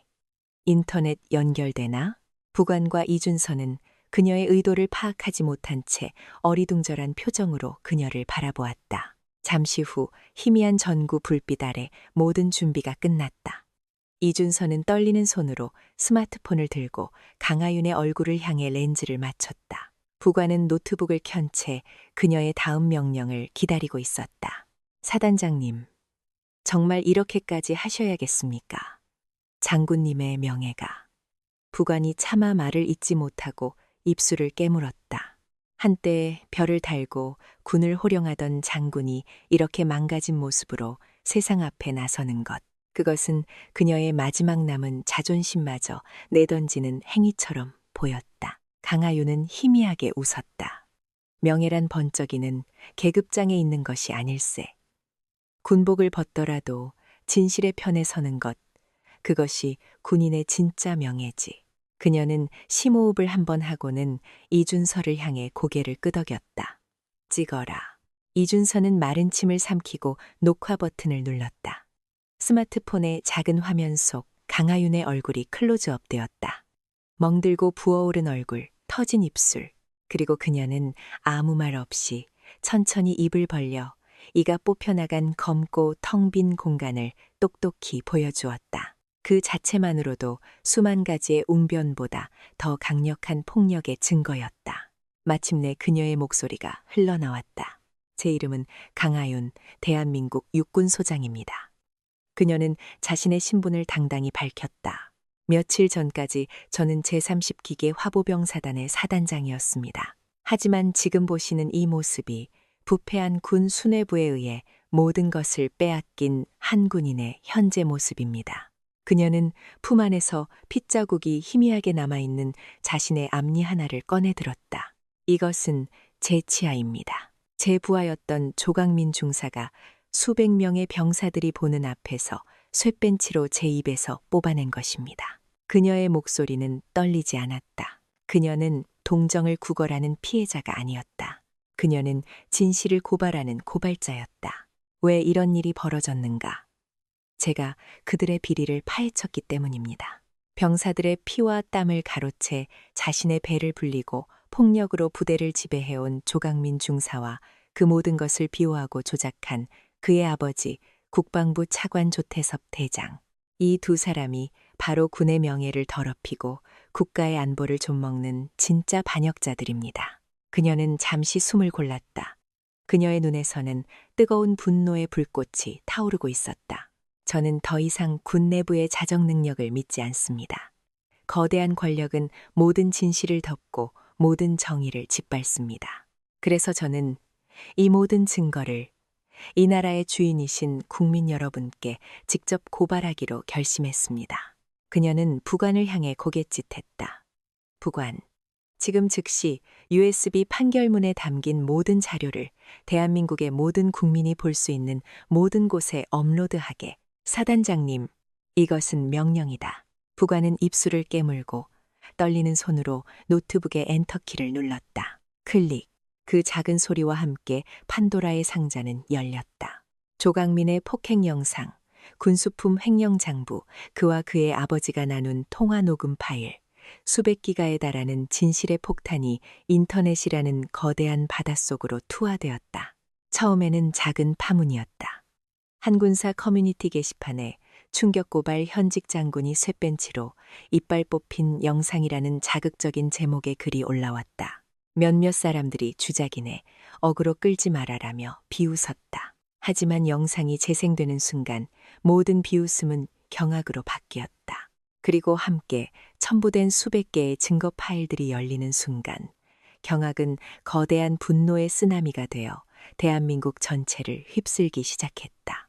핑핑핑핑. 모든 스마트폰이 미친 듯이 울려대기 시작했다. 영상은 페이스북과 유튜브, 트위터를 통해 기하급수적으로 퍼져나갔다. 좋아요와 공유 버튼이 수십만 번 눌러졌다. 강하윤 장군에게 정의를. 누군가 시작한 이 해시태그는 불과 1시간도 되지 않아 대한민국의 모든 소셜, 미디어 실시간 트렌드 1위를 차지했다. 이게 실화라고? 21세기 대한민국 군대에서 영상을 보는 내내 손이 떨렸다. 저게 사람이 할 짓인가?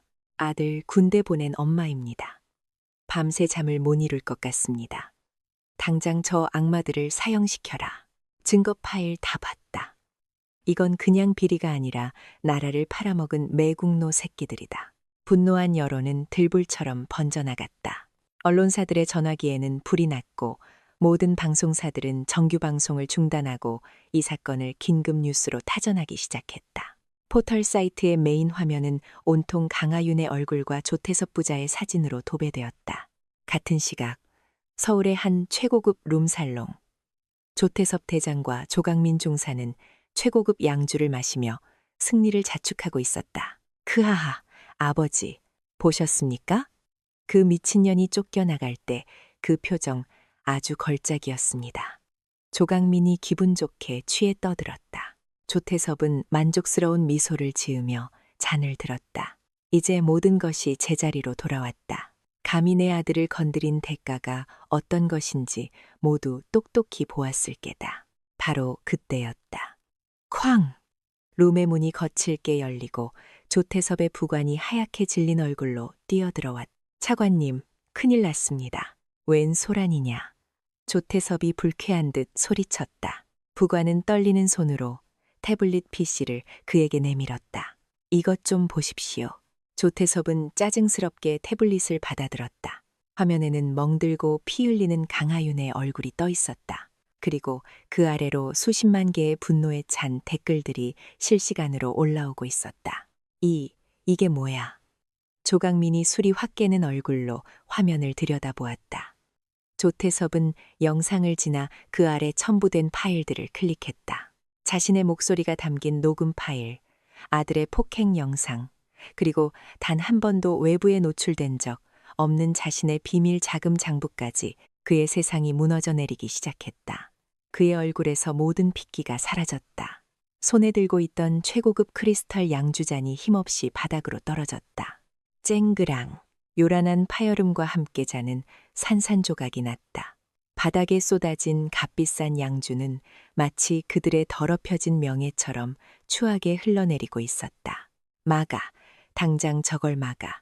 모든 사이트에서 삭제해, 언론을 통제하란 말이다. 그는 미친 사람처럼 소리쳤지만 부관은 고개를 저을 뿐이었다. 불가능합니다, 차관님. 이미 온 세상이 다 봤습니다. 조태섭은 주저앉았다. 한때 대한민국을 손안에 쥐고 흔들었던 절대 권력자는 이제 디지털이라는 거대한 파도 앞에선 한낱 모래성에 불과했다. 그의 전화기가 미친 듯이 울리기 시작했다. 발신자 표시는 단 한 곳이었다. 청와대. 깊은 밤. 청와대 본관의 대통령 집무실은 고요했다. 책상 위 스탠드에 부드러운 불빛만이 산더미처럼 쌓인 서류 위를 비추고 있었다. 대통령은 굳은 얼굴로 긴급 현안 보고서를 검토하고 있었다. 창밖 세상이 한편의 추악한 드라마로 들끓고 있다는 사실을 그는 아직 모르고 있었다. 바로 그때였다. 쿵쿵쿵. 격식을 차리지 않은 다급하고 거친 노크 소리가 집무실의 정적을 깼. 이 시간에 이런 방식으로 대통령을 찾는 것은 극히 이례적인 일이었다. 대통령의 미간에 의아함이 스쳐 지나갔다. 들어오게. 문이 열리고 대통령 비서실장이 핏기 하나 없는 얼굴로 뛰어들어왔다. 그의 이마에는 식은땀이 송골송골 맺혀 있었고 그의 손에 들린 태블릿 PC는 미세하게 떨리고 있었다. 각하, 지금 나라가 뒤집혔습니다. 대통령은 말없이 서류에서 눈을 들어 그를 바라보았다. 그의 눈빛은 무슨 일인가 라고 묻고 있었다. 설명할 시간이 없습니다. 각하께서 직접 보셔야만 합니다. 비서실장은 떨리는 손으로 태블릿 PC를 대통령의 책상 위에 올려놓았다. 화면에는 하나의 영상이 재생 대기 중이었다. 강하윤의 영상이었다. 대통령은 말없이 재생 버튼을 눌렀다. 몇 분간의 침묵. 집무실 안에는 오직 멍들고 부어오른 한 여군, 장성의 담담하지만 분노의 찬 목소리만이 울려 퍼지고 있었다. 대통령의 표정에는 변화가 없었다. 하지만 그의 책상 아래 무릎에 놓인 그의 오른손이 자신도 모르게 서서히 주먹으로 말아 쥐어지고 있었다. 영상이 끝나고 대통령은 아무 말도 하지 않았다. 그는 스크롤을 내려 영상 아래에 달린 수십만, 수백만 개의 댓글들을 천천히 읽어내려갔다. 군을 향한 불신, 국가 시스템에 대한 분노, 그리고 피해자를 향한 안타까움이 뒤섞인 국민들의 날 것 그대로의 목소리였다. 그리고 그는 영상과 함께 첨부된 판결문이라는 이름의 파일들을 하나씩 열어보기 시작했다. 그의 눈에 조강민이 병사를 짐승처럼 구타하는 영상이 들어왔다.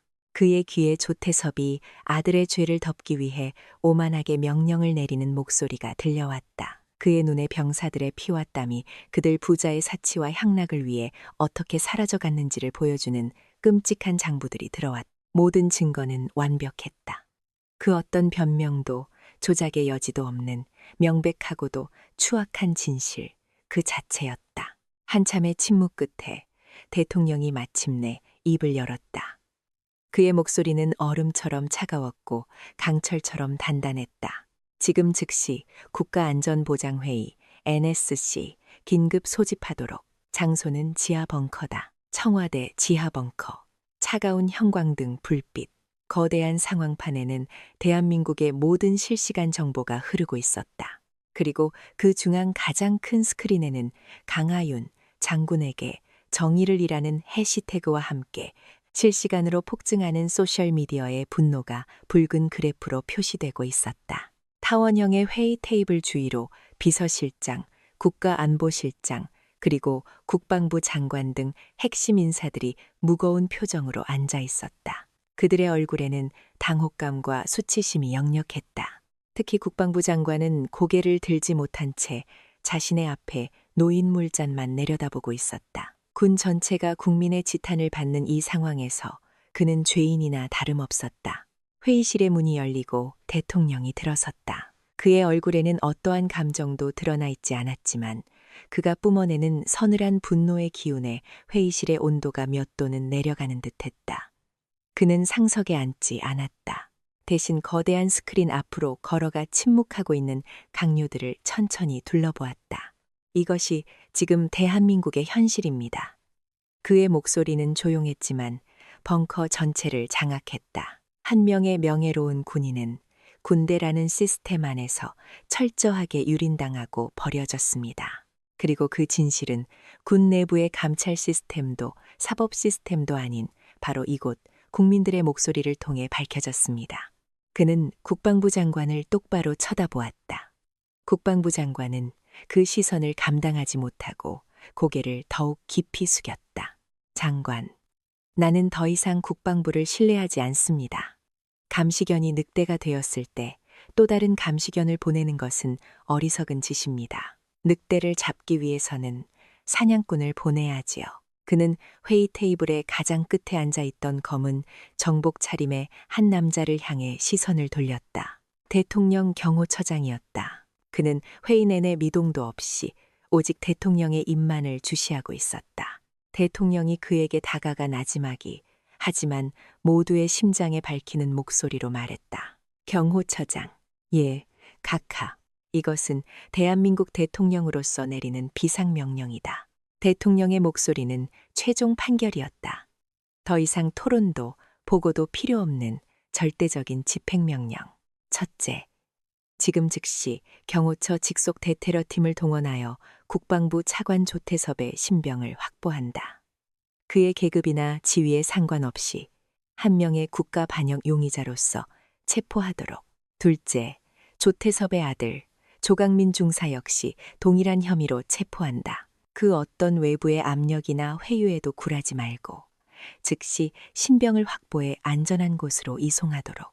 셋째, 이 사건과 관련된 모든 증거를 확보한다. 34단 사단장실, 국방부 차관실, 그리고 그들의 자택까지 단 하나의 서류, 단 하나의 컴퓨터 파일도 빠짐없이 압수하여 그 어떤 조작이나 인멸의 시도도 불가능하게 만들도록. 그는 잠시 말을 멈추고 다시 스크린 위에 떠 있는 강하윤의 얼굴을 바라보았다. 그리고 그의 목소리에는 아주 희미하게 남아 인간적인 분노와 존경심이 실려 있었다. 마지막으로 강하윤 소장을 찾아라.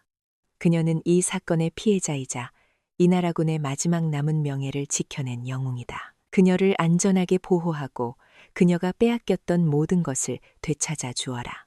찢겨나간 군복이 아니라 대한민국 장군에게 걸맞은 최고의 예우를 갖추어 청와대로 직접 내가 있는 이곳으로 모셔오도록 명 받들겠습니다. 각하. 경호처장의 대답은 짧고 간결했다. 그의 눈빛은 흔들림이 없었다. 그는 즉시 몸을 돌려 벙커 밖으로 향했다. 그의 뒤를 따라 대기하고 있던 검은 정복의 요원들이 일사불란하게 움직이기 시작했다. 쿵쿵쿵쿵.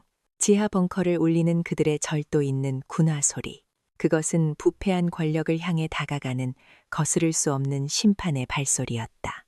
대통령은 그들이 완전히 사라질 때까지 굳은 얼굴로 그 뒷모습을 지켜보고 있었다. 거대한 수술이 마침내 시작된 순간이었다. 다음 날 새벽, 해가 뜨기도 전 철심장 부대의 위병소 앞에 칠흑 같은 어둠을 가르고 여러 대의 검은 세단과 장갑차가 멈춰섰다. 차량에는 그 어떤 부대 마크도 식별 번호도 없었다. 하지만 그 차량들에서 내리는 사람들의 모습은 위병소 근무를 서던 초병들의 숨을 멎게 하기에 충분했다. 검은색 특수 전투복, 방탄 헬멧과 야간 투시경, 손에는 최신형 K-11 소총. 그들은 군인처럼 보였지만 군인이 아니었다. 그들의 복장 소매에는 오직 하나의 문양만이 새겨져 있었다. 청와대를 상징하는 봉황 문양. 대통령 경호처, 직속 최정예 대테러팀, 피닉스였다. 그들은 위병소 근무자들에게 어떠한 말도 걸지 않았다. 선두의 선 팀장이 손짓하자 그들은 유령처럼 소리 없이 부대 안으로 스며들어갔다. 그들의 움직임은 한치의 오차도 없는 기계처럼 정확하고 신속했다. 일부는 사단 본부 건물을, 일부는 조강민이 있는 생활관을, 그리고 나머지는 주요 통신시설과 출입구를 향해 완벽하게 포위망을 좁혀가고 있었다. 철심장 부대는 자신들이 잠든 사이에 대한민국에서 가장 강력하고 무자비한 사냥꾼들의 소나귀에 들어왔다는 사실조차 까맣게 모르고 있었다. 같은 시각, 부대 인근의 한적한 도로, 어둠 속에서 또 다른 검은 세단 한 대가 조용히 대기하고 있었다. 뒷좌석에는 강하윤 소장이 앉아 있었다. 그녀는 더 이상 흙먼지 묻은 누더기 같은 군복 차림이 아니었다. 대통령 경호처에서 직접 공수해온 그녀의 몸에 완벽하게 맞는 깨끗한 전투복. 어깨에는 그녀가 빼앗겼던 빛나는 두 개의 별이 다시 단단하게 밝혀 있었다. 그녀의 얼굴에는 아직 멍 자국이 선명했고 입가에는 상처가 남아 있었다. 하지만 그녀의 눈은 그 어느 때보다도 맑고 강렬하게 빛나고 있었다. 그것은 복수를 앞둔 자의 흥분이 아니었다. 무너진 정의를 자신의 손으로 다시 세우려는 지휘관의 무겁고도 결연한 의지였다. 옆 좌석의 경호팀장이 무전기에 대고 나지막이 말했다. 피닉스 원, 목표 건물 확보 완료. 내부 진입 준비. 수신호와 함께 본부 건물의 모든 출입문이 동시에 열렸다. 쾅. 소리와 함께 최정예 요원들이 안으로 쇄도했다. 당직 근무를 서던 몇몇 간부들은 저항할 생각조차 하지 못하고 차가운 총구 앞에서 속수무책으로 제압당했다. 피닉스2. 목표 인물 확보, 저항 없음. 생활관에서도 거의 동시에 잠에 취해 있던 조강민이 침대에서 끌어내려졌다. 그는 비명을 지르며 반항하려 했지만 강철 같은 소나기에 목덜미가 잡히자 그대로 숨을 죽였다. 모든 것이 확보된 후 경호팀장이 강하윤을 향해 고개를 돌렸다. 준비되셨습니까? 장군님. 강하윤은 아무 말 없이 고개를 끄덕였다. 세단이 천천히 어둠을 뚫고 철심장 부대의 정문을 통과했다. 그녀가 불과 며칠 전 온갖 치욕을 당하며 쫓겨났던 바로 그 문이었다. 하지만 오늘은 달랐다. 그녀는 패배자가 아닌 심판자로서 돌아온 것이다. 한편 사단 본부 건물 2층의 작전 회의실. 그곳에서는 밤늦도록 승리의 축배가 이어지고 있었다. 조태섭 대장은 어젯밤의 소동 이후 언론을 통제하고 여론을 잠재우기 위해 국방부에 머무르다가 새벽녘에야 아들이 있는 부대로 직접 행차한 참이었다. 그는 자신의 권력이 그깟 인터넷 여론 따위에 흔들리지 않는다는 것을 과시하고 싶었다. 그는 아들 조강민과 그에게 충성했던 몇몇 핵심 간부들을 불러 모아 새벽까지 술판을 벌이고 있었다. 크하하, 봤느냐. 이게 바로 힘이라는 것이다. 강하윤, 그년이 아무리 발버둥 쳐봐야 내 손바닥 안에서 놀아나는 어릿광대에 불과해. 조태섭이 붉어진 얼굴로 호탕하게 외쳤다. 그의 아들 조강민은 아버지의 옆에서 의기양양하게 술을 따랐다. 역시 아버지십니다. 이제 그녀는 사회적으로도 완전히 매장당했습니다. 감히 저희에게 덤빈 대가가 어떤 것인지 뼈저리게 느꼈을 겁니다. 회의실 안은 값비싼 양주, 냄새와 권력에 취한 자들의 더러운 웃음소리로 가득 차 있었다. 바로 그때였다. 쾅! 회의실의 육중한 철문이 밖에서부터 폭발이라도 일어난 듯 거칠게 열어젖혀졌다. 술에 취해 있던 그들의 웃음소리가 순간 멎었다. 모두의 시선이 문 쪽으로 향했다. 문 앞에는 검은 전투복 차림의 대통령, 경호처 요원들이 소리 없는 총구를 그들의 심장을 향해 겨누고 있었다. 뭐야, 이 새끼들은. 조강민이 술기운에 고함을 치며 자리에서 일어나려 했다. 하지만 그의 어깨를 서늘하고 강철 같은 손 하나가 짓눌렀다. 움직이지 마. 그의 등 뒤에 어느새 유령처럼 다가온 또 다른 요원이 속삭였다. 조태섭은 아들보다는 상황 파악이 빨랐다. 그는 눈앞의 저들이 보통 군인이 아니라는 것을 즉시 깨달았다. 하지만 그는 자신의 권력을 믿었다. 그는 자리에서 일어나 최대한 위험 있는 목소리로 외쳤다. 나는 국방부 차관, 조태섭 대장이다. 지금 이게 무슨 무례한 짓인가? 너희들 소속이 어디냐? 당장 지휘관을 데려와. 그의 목소리는 분노로 떨리고 있었다. 지휘관을 찾으셨습니까, 차관님? 어둠 속에서 차갑고도 익숙한 목소리가 들려왔다. 요원들이 양옆으로 갈라서며 길을 열었다. 그리고 그 길의 끝에서부터 한 사람이 천천히, 아주 천천히 걸어 들어왔다. 또각. 규칙적인 군화 소리, 어깨에 빛나는 두 개의 별, 멍들고 상처 입었지만 그 어떤 보석보다도 강렬하게 빛나는 눈동자. 강하윤이었다. 강하윤. 조태섭의 입에서 경악과 불신이 뒤섞인 신음이 터져나왔다. 그의 아들 조강민은 유령이라도 본 사람처럼 새파랗게 질려 자리에 주저앉아 버렸다. 강하윤은 그들의 바로 앞까지 걸어와 멈춰섰다. 그녀는 자신을 둘러싼 경호처 요원들을 향해 고갯짓했다. 모두 총 내려. 요원들은 잠시 망설였지만 그녀의 눈빛에 담긴 절대적인 지휘관의 권위를 보고는 말없이 총구를 내렸다. 강하윤은 이제 오롯이 자신의 두 눈으로 두 악마를 마주했다. 그녀는 먼저 바닥에 주저앉아 부들부들 떨고 있는 조강민을 내려다보았다. 내 이빨로 군하는 닦았나, 조중사. 그녀의 목소리는 조롱이 아니었다. 그것은 지옥의 밑바닥에서부터 올라온 서늘한 질문이었다. 조강민은 아무 대답도 하지 못하고 그저 고개를 저을 뿐이었다. 그리고 그녀의 시선이 마침내 조태섭에게로 향했다. 이게 무슨 짓인가? 쿠데타라도 일으킬 셈인가? 강하윤, 이건 명백한 하극상이야.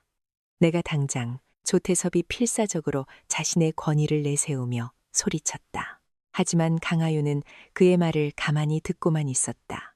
그의 모든 발악이 끝날 때까지 모든 소리가 멎자 그녀가 마침내 입을 열었다. 그녀의 목소리는 작았지만 회의실 전체를 그리고 온 세상을 얼려버릴 만큼의 힘을 담고 있었다. 이것은 쿠데타가 아니다. 하극상도 아니다. 그녀는 한 걸음 더 다가섰다. 이것은 대한민국 대통령 각하의 명령이다. 그 한마디에 조태섭의 모든 저항이 멈췄다.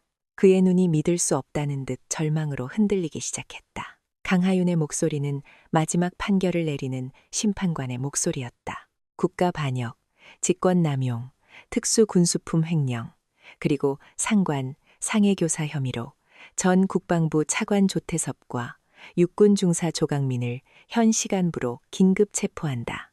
그녀의 선언이 끝나자마자 경호처 요원들이 다시 움직였다. 그들은 아무런 저항도 하지 못하는 두 부자의 양팔을 거칠게 붙잡았다. 철컥 철컥 두 쌍의 차가운 수갑이 그들의 손목에 채워지는 소리가 회의실을 울렸다. 한때 대한민국 군부를 주무르던 절대 권력자와 그의 비호 아래 온갖 악행을 저지르던 아들은 그렇게 한순간에 초라한 죄수로 전락했다. 질질 끌려나가면서 조태섭은 마지막으로 강하윤을 향해 악에 바친 소리를 질렀다. 내년도 무사하지 못할 거다. 강하윤은 아무 대답도 하지 않았다.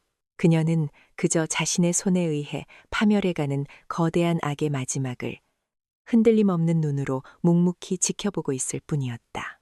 그것은 강철난초가 피워낸 가장 차갑고도 완벽한 복수였다. 두 악마가 끌려나간 회의실에는 무거운 침묵과 함께 역한 술 냄새만이 남아 있었다. 강하윤은 잠시 그 공간에 서서 길고 길었던 밤이 끝나고 창밖이 희미하게 밝아오는 것을 지켜보았다.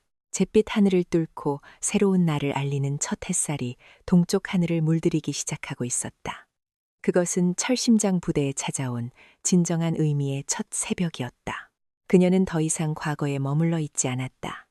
그녀는 몸을 돌려 회의실을 나섰다. 복도에는 그녀가 돌아왔다는 소식을 듣고 달려온 부대의 주요 참모들과 간부들이 불안과 기대가 뒤섞인 눈으로 그녀를 기다리고 있었다. 그들 중에는 조태섭 부자에게 부역했던 자들도, 그리고 침묵 속에서 고통받았던 자들도 있었다. 강하윤은 그들을 일일이 쳐다보지 않았다. 그녀는 오직 전방을 향해 사단장실을 향해 걸어갔다. 그녀의 군화 소리가 복도를 울릴 때마다 간부들은 약속이라도 한 듯 고개를 숙였다. 또각 또각. 그 소리는 부패의 시대를 끝내고 새로운 질서의 시작을 알리는 발소리였다. 날이 완전히 밝았을 때 철심장 부대 전 병력에게 다시 한번 연병장 집합 명령이 떨어졌다. 이번에는 그 누구의 얼굴에도 불안이나 공포가 없었다. 병사들은 혼란스러웠지만 그들의 눈에는 희미한 희망의 빛이 감돌고 있었다. 그들은 밤사이에 부대를 장악한 대통령 경호처 요원들과 다시 돌아온 강하윤 소장의 이야기를 전해들었다. 그들은 자신들의 눈으로 직접 진실을 확인하고 싶었다. 연병장은 수백 명의 병사들로 가득 찼지만 그 어떤 잡담 소리도 들리지 않았다. 모두가 숨을 죽인 채 단상 위를 주시하고 있었다. 잠시 후 강하윤 소장이 단상 위로 올라섰다. 어깨에 빛나는 두 개의 별. 아직 상처가 남은 얼굴. 하지만 그 어떤 때보다도 굳건하고 위험 있는 모습. 그녀가 나타나자 연병장 전체에서 나지막한 감탄과 술렁임이 파도처럼 번져나갔다. 그녀는 마이크 앞에 서지 않았다. 대신 단상의 가장 앞으로 걸어나와 수백 명의 병사들을, 자신의 아들, 딸들을 따뜻하면서도 강인한 눈으로 천천히 둘러보았다. 그리고 그녀의 옆으로 한 명의 병사가 불려나왔다. 이준서 이병. 그는 어리둥절한 표정으로, 그러나 늠름한 발걸음으로 사단장의 옆에 섰다. 강하윤은 마이크 없이 자신의 육성으로 외쳤다. 그녀의 목소리는 연병장 끝까지 울려 퍼질 만큼 힘차고 명료했다. 전체, 주목, 모든 병사들이 반사적으로 차렷 자세를 취했다. 지금 내 옆에 서 있는 이 병사를 보라. 모두의 시선이 이준서에게로 향했다. 그는 긴장했지만 허리를 곧게 펴고 정면을 응시했다. 이 병사의 이름은 이준서, 계급은 이병. 그는 이 부대에서 가장 낮은 계급의 가장 힘없는 군인이었다. 하지만 강하윤의 목소리에 힘이 실렸다.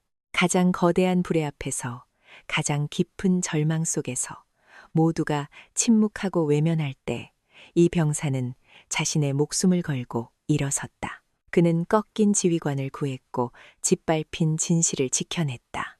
그의 용기가 있었기에 오늘 이 아침이 밝아올 수 있었던 것이다. 그녀는 이준서를 향해 몸을 돌렸다.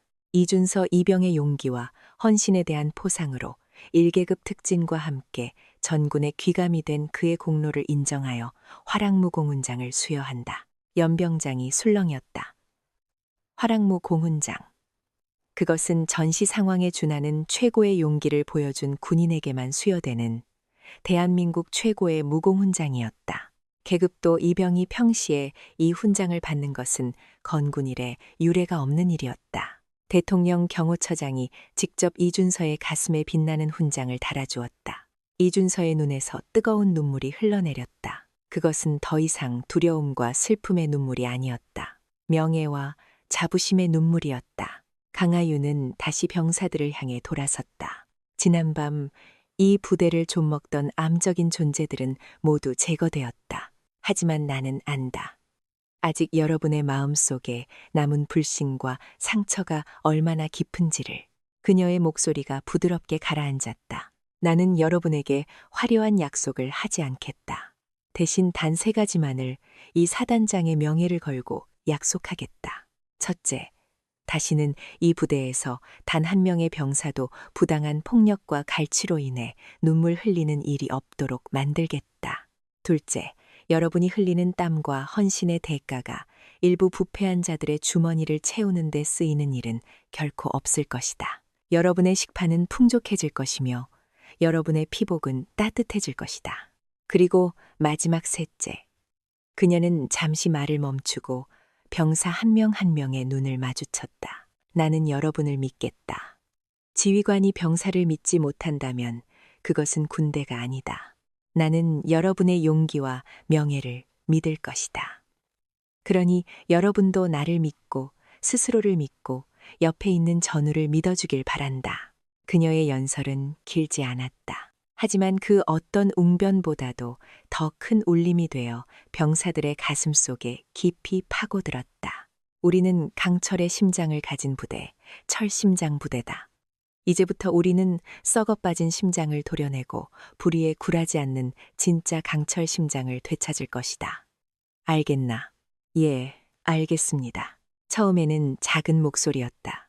하지만 곧이어 연병장 전체가 떠나갈 듯한 함성이 터져나왔다. 그것은 지난 몇 년간 억눌려왔던 그들의 서름과 분노, 그리고 새로운 희망이 뒤섞인 포효였다. 강하윤은 그 함성 소리를 들으며 조용히 경례를 붙였다. 그 순간 그녀는 더 이상 상처 입은 개인이 아니었다. 그녀는 무너진 부대의 명예를 다시 세우고 절망에 빠진 병사들에게 희망을 안겨준 지휘관이었다. 철심장 부대의 어두운 밤이 끝나고 마침내 새로운 태양이 떠오르고 있었다. 계절이 바뀌고 바람의 냄새가 달라졌다. 강하윤은 자신의 관사, 조용한 서재의 창가에 서서 멀리 훈련장을 바라보고 있었다. 창문 너머로 절도 있는 함성과 규칙적인 군화 소리가 희미하게 들려왔다. 한때 절망과 폭력의 소음으로 가득했던 그곳은 이제 건강한 활기와 희망의 소리로 다시 태어나 있었다. 그녀는 천천히 고개를 돌려 벽에 걸린 거울 앞에 섰다. 거울 속에는 더 이상 상처 입은 여인이 없었다. 얼굴의 멍과 상처는 시간 속에서 희미해졌고 그녀의 눈빛은 이전보다 더욱 깊고 단단해져 있었다. 그녀는 거울을 향해 아주 희미하게 미소를 지어 보였다. 그리고 그 미소 사이로 비어있는 앞니자리가 드러났다. 흉터. 영원히 사라지지 않을 그날의 치욕과 고통, 그리고 승리의 증거. 의사들은 최첨단 임플란트 시술을 권했지만 그녀는 거절했다. 그녀는 이 흉터를 자신의 일부로 그리고 자신의 유산으로 남기기로 결심했다. 그 텅 빈 공간은 그녀에게 끊임없이 말을 걸어왔다. 명예란 무엇인가? 그것은 어깨 위에 번쩍이는 별인가? 아니면 가슴을 장식하는 화려한 훈장인가? 한때 그녀는 그것이 전부라 믿었던 적도 있었다. 하지만 진정한 명예는 모든 것을 빼앗겼을 때, 가장 깊은 바닥에 내팽개쳐졌을 때, 그럼에도 불구하고 자신의 영혼을 팔지 않는 것이다. 진실의 편에 서는 것을 포기하지 않는 것이다. 권력이란 무엇인가? 그것은 타인을 짓밟고 복종시키는 힘인가? 아니면 시스템을 장악하고 자신의 왕국을 건설하는 것인가? 아니었다. 진정한 권력은 가장 힘없는 자의 목소리에 귀 기울이는 것이다. 꺾인 자를 일으켜 세우고 옳은 것을 옳다고 말할 수 있는 용기를 불어넣어 주는 것이다. 한 사람의 마음을 움직여 세상을 바꿀 수 있는 힘. 그것이 진짜 권력이었다. 강하윤은 거울 속 자신의 눈을 똑바로 바라보았다. 그녀는 더 이상 강철 난초가 아니었다. 그녀는 강철보다 단단하고 난초보다 더 끈질긴 생명력을 지닌 존재가 되어 있었다. 그녀는 이제 철심장 부대뿐만 아니라 이 나라 군 전체에 살아있는 전설이 되었다. 그녀의 이야기는 밤의 내무반에서 훈련장의 휴식 시간에 신병들의 입에서 입으로 전해졌다. 불의에 맞선 한 명의 영웅, 꺾이지 않는 의지, 그리고 마침내 승리한 정의. 그녀는 수많은 젊은 군인들의 가슴 속에 자신이 어떤 군인이 되어야 하는지에 대한 영원한 질문이자 해답으로 자리 잡았다. 쇠벤치 하나가 이빨 하나를 뽑아낼 수는 있습니다. 하지만 결코 한 군인의 꺾이지 않는 의지를 뽑아낼 수는 없습니다. 권력의 손이 한 사람의 계급장을 뜯어낼 수는 있습니다. 하지만 결코 그의 영혼에 새겨진 명예까지 뜯어낼 수는 없습니다. 시스템이 침묵할 때 진실의 목소리는 다른 곳에서 더 크게 울려 퍼집니다. 한 사람의 용기가 썩어빠진 군대 전체를 바꿀 수 있습니다. 여러분은 진실의 힘을 믿으십니까? 댓글로 여러분의 생각을 남겨주세요.